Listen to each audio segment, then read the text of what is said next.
返到嚟7樓，我嘅第2個目的地，曾經係曼谷最大嘅星巴克，2021年營業。雖然俾 Central World 1樓取代咗最大地位，但係呢度仍然保留佢嘅光芒點。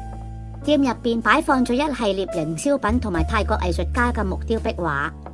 呢一間星巴克第一個光芒點就係右手邊，佢係第一間將泰北混合咖啡豆加入咖啡 menu 入邊。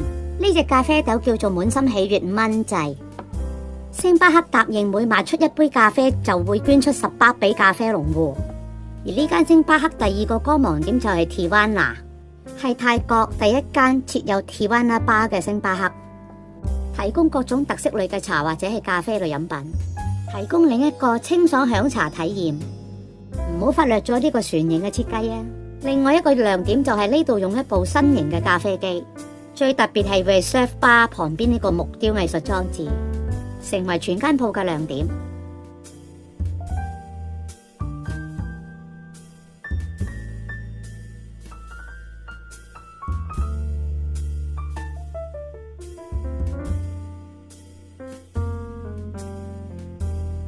講到呢度嘅彩光道落地玻璃嘅咖啡座面向 Chapaya 河，視野廣闊之餘，陽光可以灑入嚟，呢種就係最 chill 嘅嘆咖啡態度。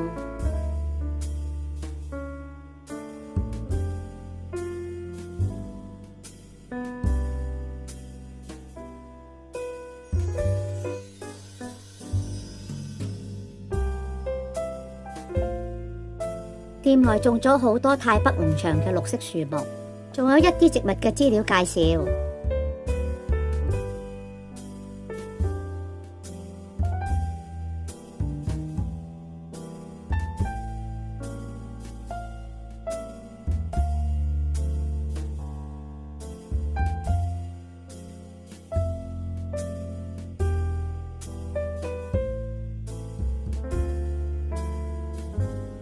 原來石磨地係象徵河流啊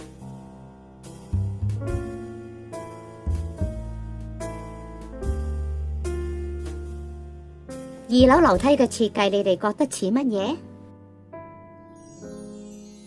帶你認識全世界咖啡豆農場嘅故事同埋歷史。飲咖啡竟然可以長知識哦！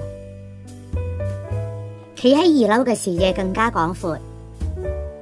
河畔兩旁高樓大廈建築物隔海相望，所以呢間星巴克永遠係我心目中嘅一哥。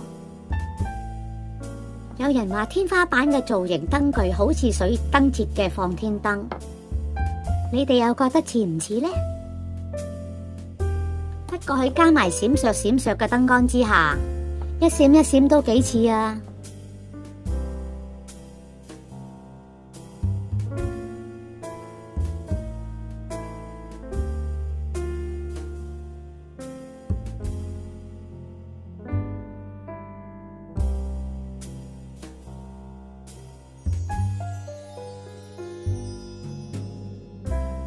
再上一層睇下，感覺完全唔同㗎。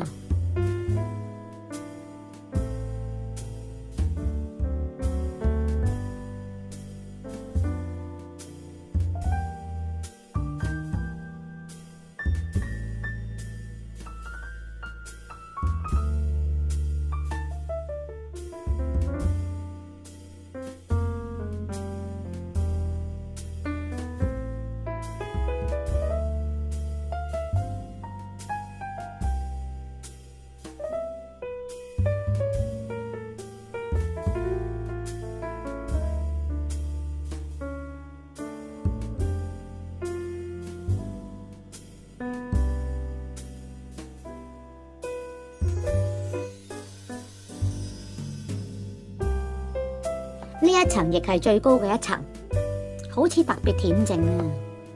個 vibe 好似冇坐喺地下嗰層咁隨意，我都突然間要放慢節奏，靜靜地 app 搖。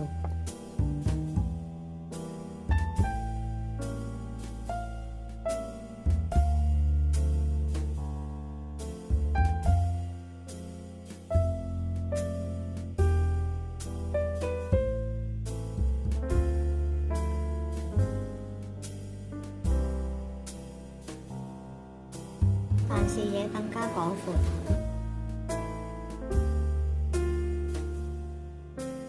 心情大好。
載舟之河。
好啦，今段影片播到呢一度，Icon 晒係未完㗎，下一段片再見。